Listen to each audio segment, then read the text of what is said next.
How's it going, guys? We are back at it again with another deck highlight video, and today we're looking at ZOE. So ZOE is obviously just dropped. She's a brand new champion in Legends of Runeterra, and she's an elusive 1/1, which whenever you get a Nexus Strike down, which is fantastic when you get her at level 1, you get super cool Star Child, which allows you to invoke a pretty awesome card, which is usually a 1, 2, or 3 cost. So we'll use it now. And we shall get, I'll go for a charger, I think. So realistically, the deck that we're playing right now is a ZOE VIKTOR deck, and it's an aggro deck. So it's a very, very aggressive deck in its playstyle, focused primarily around buffing up ZOE, protecting her as much as we can with Peel Cascade, gems, trying to invoke and be as efficient as possible with the cards which we play. So being able to get the Nexus Strike down as early as possible and as many times as possible is great. And again, we have Peel Cascade, the Protector. We have Mentor of the Stones to help buff her up, and we have VIKTOR there as well to inadvertently level up with the cards you get from ZOE, because obviously ZOE creates cards. Whenever you use created cards, VIKTOR levels up and so on. So it's a complete match made in heaven. It's literally a match made in the cosmos, guys. So. But you want to make sure that you do try and protect ZOE as much as you can. She's a really, really strong win condition of this deck. And a lot of the cards that aren't champion cards, are all about surrounding ZOE with as much protection as possible. So it can be like a Moonglow, give her a spell shield and a 0/2. You have Stood Up to make her a 4/4 if possible. You have Mountain Goat, and obviously whenever you use a gem of any kind on ZOE, you're going to make her stronger. And if they don't have any kind of elusiveness in their deck, this can be absolutely devastating, because you can only avoid an elusive or ZOE for so long before you really do have to take note. So I'm just waiting for him to drop his Vile Face, so we'll preempt that and we will go for a gem, and then we'll go another gem. There's no point in me dropping Charger right now. In case I drop a Charger, then he instantly drops a Vile Face on top of him, and then it's quite inefficient. So I could go VIKTOR, but I feel like VIKTOR's a bad play, so we'll go for Charger. I don't really want to play VIKTOR until he's nearly leveled up, to be honest. Moonglow will be good on ZOE, for the pure fact that they try and use Vengeance to get rid of her if she becomes too much of a problem. This is good. We're going to do the Overwhelm damage. Wait, why is he killing his... He's going to try and level up his Kalista? Is this guy insane? He's going to try and level up his Kalista? My 4/1 is going to Overwhelm? This guy is nuts. My 4/1 is going to Overwhelm and go through, so I'm going to do 13 damage. Come on, this guy, there's no way. Did this guy forget?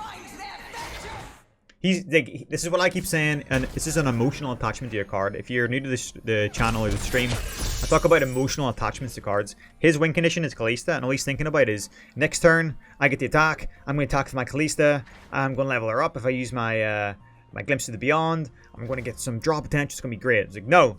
You just lost 13 damage in one turn. That's bad. That's really bad. So, even if he has some kind of healing in there, Vile Face, Withering Wheel, or anything, it is not enough. It is not enough. Because next turn I'm going to use another gem on ZOE. I'm going to Moonglow her. She's going to have a spell shield. Vengeance isn't going to work on her if he tries to use some kind of... we've won this. We've won this one, boys. So we'll play another one. There's no way. If I lose this game, I will still upload it, and I will give away like $100 worth of coins. Come on, do your damage, dude. Do your damage.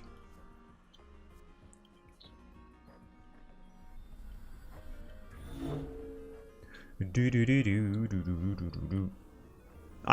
knows. He knows.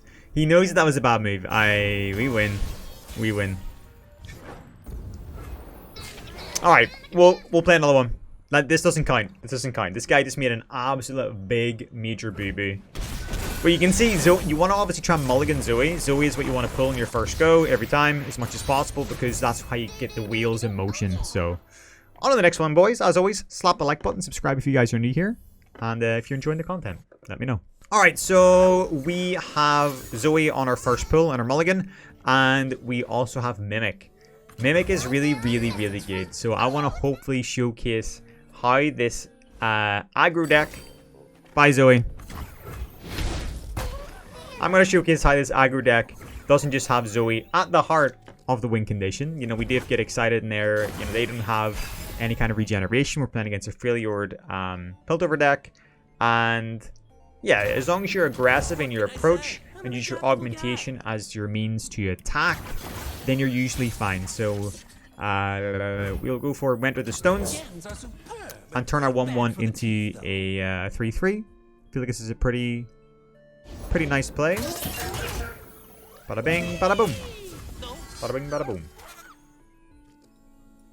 Bada bing, bada boom. Bada bing, bada boom. Bada bing, bada not boom. God damn it. Of all the decks to play against, we're playing against a Poro deck. Alright, not a big deal. Not a big deal. We still have our Mentor of the Stones. Play only. I never ever defend with. I never ever defend with Mentor of the Stones because of how much he or she, whatever it is, gives on an attacking round. So I'm gonna drop Viktor now. And again, I don't think I said this in the previous game we played with the Zoe. This deck's really, really good, and Mentor of the Stones works really, really well with Viktor because obviously they're all created cards. So if you get a handful of gems, you can potentially level up. You can level up Viktor like a beast. So really, really, really good. All right, drop Mimic. You already are, and so much more. You already are. Okay. The Mad Lad is dropping thermo beams. Okay. Damn it. Okay. 1-1. We'll buff up our Mimic. Buffing up our Mimic is huge. Huge. Not bad. So this is really, really good. Again, if I try and survive next round, then play an elusive card of some kind, then attack with Mimic, we're going to gain the elusiveness on that attacking turn of Nyandroid. So we're going to have Nyandroid, and Mimic's obviously going to get elusive as well. And we have a lot of protection surrounding them. So in the previous game, we had a lot of protection surrounding Zoe. This game, we have a lot of protection surrounding our new win condition, which is our Mimic. That's going to be 3 Peel Cascade, gems, and so on and so forth. So I don't mind, actually. I don't mind. I'm going to play Armed Gearhead. Then I'm going to defend with my Mimic. But then I'm going to actually use a gem on my Mimic afterwards. So she isn't really at any risk. So I'll defend against his too fearsome. I still feel pretty confident this game.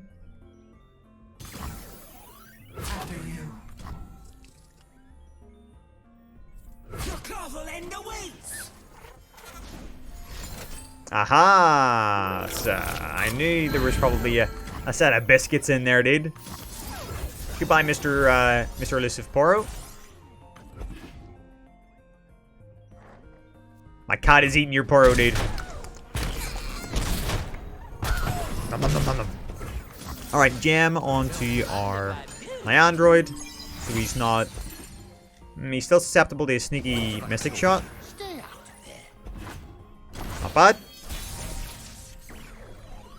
And remember, this is a really, really strong playstyle because of the way Augment works. Gems are created cards for inadvertently... We're kind of using our own kind of Poro snacks. You know, a created card is like our version of a Poro snack. It's a robot Poro snack. It's a robo snack.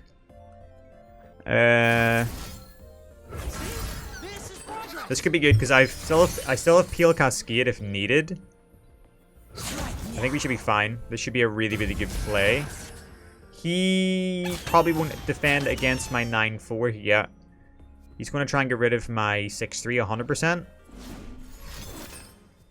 Oh. What have Poro's done to you? I've won the game. I'm going to Peel Cascade his... I'm going to Peel Cascade my 9-4, then I'm going to get excited next turn. We 100% win the game. We can do 6 damage. Checkmate, sir. Checkmate. So he's probably like, ha ha ha ha. I'm gonna go full throttle next turn and bada bing bada boom. You know, even next turn if I didn't have these cards and I defended against his 3-1 with my 9-5, his maybe 4-2 with my 4-1. He still, I don't think he can still win. 3, 4, 5, 6, 7, 8. It would be close. But we win. There we go. Guys, if you enjoyed the video, please slap that like button. It really does help me out. And if any of you guys are new here and you're finding me for the very, very first time, help me hit 10k subs before 2021. I don't know if that's possible, but if you're new here, subscribe, turn notifications on, stay up to date with all the content. I'm hopefully going to bring you over the next few days with the new decks and the new champions. So until next time, bros, take it easy, peace out, and good luck on the Rift.